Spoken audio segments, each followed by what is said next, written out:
कहा जाता है कि इंसान यदि दृढ़ संकल्प कर ले तो उसके लिए संसार में कुछ भी असंभव नहीं।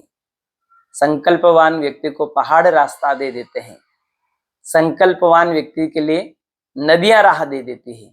संकल्पवान व्यक्ति चांद और सूरज को झुकने पर विवश कर देता है। इसीलिए जीवन में हमको संकल्प लेकर अपने लक्ष्य की ओर बढ़ना चाहिए। इससे जुड़ी ही संकल्प शक्ति की एक सुंदर सी प्रज्ञा पुराण की कहानी आपको सुनाते हैं। आपको पता चल जाएगा कि यदि हम संकल्प लें और उस पर डटे रहें तो परिणाम कितने शानदार आते हैं। एक गांव में एक व्यक्ति था। उस गांव में भागवत की कथा चल रही थी। कथा में जो कथावाचक पंडित जी थे, उन्होंने कहा कि यदि आप दृढ़ संकल्प कर लो और उस पर डटे रहो तो परिणाम बड़े सुंदर आते हैं, जीवन बदल जाता है। वो आदमी भगवान को मानता नहीं था। कथा, पूजा, भक्ति, भागवत इनमें उसकी कोई रुचि नहीं थी। उसने कहा, मैं इस पंडित जी को गलत साबित करके रहूंगा। मैं ऐसा संकल्प लूंगा कि जिसका कोई परिणाम ही नहीं निकले। फिर मैं बताऊंगा कि आप कहते थे ना कि संकल्प से ऐसा हो जाता है। मैं भी संकल्प लूंगा, उस पर दृढ़ रहूंगा, और संकल्प ऐसा लूंगा कि उसका कोई भी परिणाम नहीं निकले। और इस पंडित जी को फिर मैं सबके सामने झुकाकर बताऊंगा कि आप असत्य बोल रहे थे।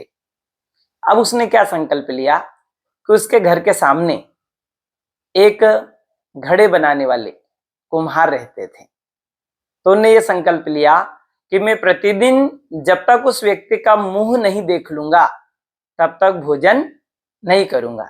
ये संकल्प लिया। अब क्या होता है कि उसका प्रतिदिन का नियम उसने 6 महीने के लिए लिया कि मैं इस संकल्प को 6 महीने के लिए निभाऊंगा। अब ये चलता रहा, समय बीतता गया, पर वो भी अपने संकल्प का पक्का था। रोज जाता उधर घूमते फिरते और देख लेता उसका चेहरा, फिर आके भोजन करता। उसने सोचा इस संकल्प का कोई परिणाम तो निकलने वाला है नहीं और अपन पंडित जी को झूठा साबित कर देंगे।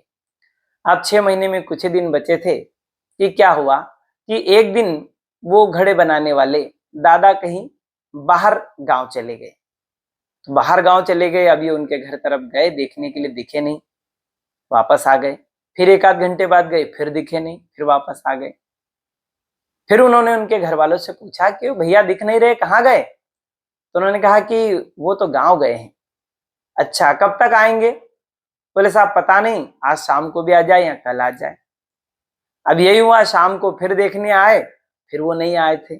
परेशान हो गए, रात भर जैसे तैसे भूखे काटी। उसके बाद सुबह आए, फिर देखा, फिर पूछा, नहीं आए। उन्होंने पूछा क्या काम है? अब बता भी नहीं सकते कि क्या संकल्प लिया है, तो फिर उन्होंने कुछ नहीं बताया। अब वो आ गए 12 बजे के आसपास। फिर ये उनके घर गए कि पहले चेहरा देख लूं, उसके बाद भोजन करूंगा। तो घर वालों ने कहा कि वो तो अभी ईंटें बनाने के लिए, घड़े बनाने के लिए मिट्टी खोदने के लिए गए हैं नदी की तरफ। उन्होंने कहा अच्छा ठीक है। बोले क्या काम है? बोले कुछ नहीं, ऐसा ही। अब ये व्यक्ति भी भूख से तड़प रहा था, तो ये भी नदी की ओर चल दिया। जब नदी की ओर गया तो उसने देखा कि सामने ही वो व्यक्ति अपने गेती फावड़े से मिट्टी खोद रहा था, और मिट्टी खोदते हुए उसी समय वहां पर सोने का घड़ा, खजाना निकला। अब खजाना जैसे निकला तो उसने ऊपर देखा कि कोई देख तो नहीं रहा है, तो देखा कुछ ही दूरी पर ये व्यक्ति खड़ा है और उसको देख रहा है। तो उनने कहा कह रहे साहब आप यहाँ कैसे? उन्होंने कहा बस ऐसे ही। बोले आइए आइए। उन्होंने कहा नहीं, मैंने जो देखना था वो देख लिया। अब वो जो व्यक्ति था कुम्हार, उसने सोचा कि जो देखना था वो देख लिया, इसका मतलब मैं धन निकला है, इसने देख लिया। बोले कि साहब आओ तो सही। बोले नहीं, मुझे जो देखना था देख लिया, अब मैं जा रहा हूँ। बोले साहब आ जाओ, यहाँ देखते हैं, और जो भी है वो आधा आधा बांट लेंगे। अब इस आदमी का दिमाग ठनक गया कि आधा आधा बांट लेंगे, मतलब क्या है, कुछ तो बात है। जब उसने जाकर देखा तो क्या परिणाम निकला? जाकर देखा तो ये परिणाम निकला कि साहब वहां तो सोने का घड़ा था। अब उसके समझ में आया कि जो मैंने संकल्प लिया था और उसे निभाता रहा तो कितना शानदार परिणाम आया उसका। तो उन दोनों ने वो धन आधा आधा कर लिया, और वो जो नास्तिक व्यक्ति था जिसने संकल्प लिया था वो आस्तिक बन गया, संकल्प पर उसकी श्रद्धा बढ़ गई।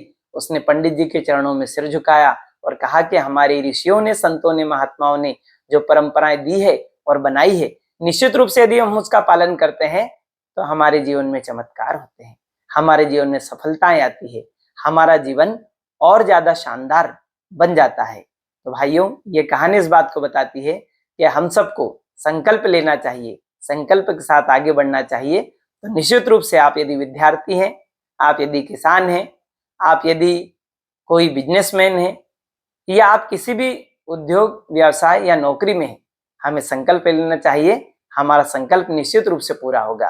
प्रणाम साथियों, जय गुरुदेव, जय गायत्री माता।